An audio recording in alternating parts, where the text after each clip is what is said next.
When I was working in the music business, I used to be a mix engineer, or a mixer, is what they called me. The mixer takes all of the recorded material from all the different tracks that have been recorded for the record and mixes them. Basically, the mixer is the one involved who most of what he's done is what you're hearing on the final album when you're listening to somebody's songs. This was a good job for me because I'm details oriented, but I'm also creative. And I really enjoyed it. Sometimes there are only a few elements in a mix, and other times there are hundreds of them that you have to mix together. But no matter how many there are, the opportunities to continuously tweak and mix and mix and mix and just never stop tweaking the mix are endless. This, as you can imagine, is a perfectionist's nightmare.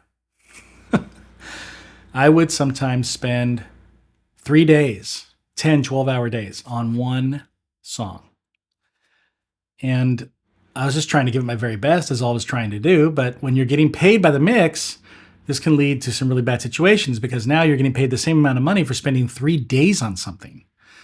And it was not a good situation. So I mentioned this to a friend of mine who was also a mixer, and he understood my position and said, I've been in that situation many times. So here's what I think you should do. As soon as the mix gets to a point that if the client walked in the room and you hit play, you wouldn't be embarrassed, that's when you should send it.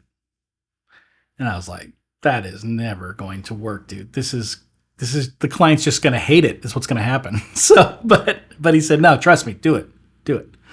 So I was surprised to find out that in only a few hours, the mix was at that point. So I remembered what he said, and I said, okay, I'll print it. I'm going to send it. And I send it to the client, and I'm thinking, this is the worst. It's going to be terrible. This is going to be a terrible situation. This client, whom I've worked with many times, he's going to be like, why isn't this as good as other things you sent me? I thought it wasn't ready to send. There's no way it's ready to send. And you know what I found after he heard it? I found that he had less notes back for things he wanted changed. And on the phone, talking about the mix, he was more excited than usual. I mean, I had done lots and lots of mixing for this guy, and I had never heard him so excited. He was just like, it's killer, man. It sounds amazing. I'm just like, yeah, I did it in like 3 hours. Because I thought longer equals better. More work on it equals better, right?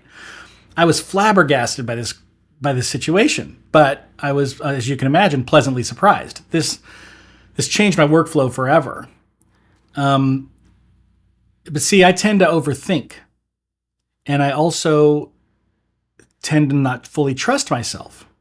And on top of that, I'm a perfectionist. So that is a lethal combo.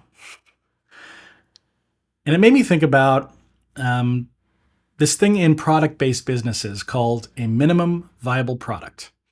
This is a version of the product that is good enough and does the thing that the customer is buying it for, even if the designer has more upgrades and more things, additions he wants to add, more features to add, and stuff like that.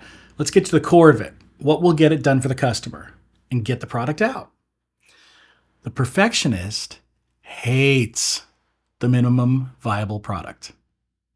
The perfectionist only sees what the product is not, instead of all that the product is. And that's why I was working on my mixes for so long. I kept believing I could make it better. More work, plus more time, plus more of my own creativity invested in it equals better, right? No. What I needed to do was focus on the minimum viable product. When is the mix at the point that the customer, the client, will be happy? And then get their feedback from that, and then finish the thing.